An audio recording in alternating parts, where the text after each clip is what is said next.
কিছু উপহার আসে ভালোবাসার শেষ টাকায়।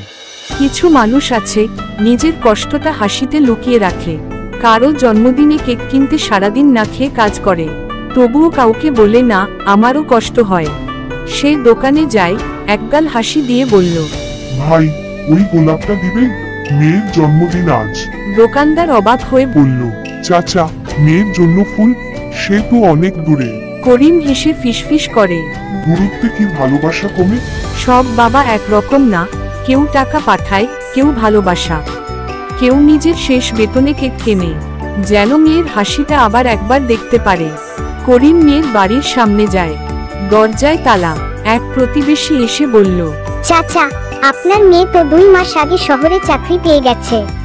করিম চুপচাপ হাসে, হাতে ধরা কেকটা একটু কাঁপে।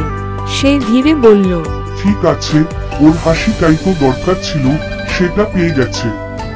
বাবারা কখনো দরিদ্র না, তারা শুধু চুপচাপ নিজেদের স্বপ্ন বিক্রি করে দেয় সন্তানের হাসির দামে। আর শেষে নিঃশব্দে বলে যায়, আমি আছি, শুধু দূরে থেকে।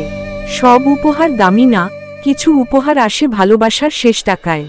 গল্পটা যদি ভালো লাগে তাহলে লাইক, কমেন্ট, শেয়ার এবং সাবস্ক্রাইব করবেন প্লিজ।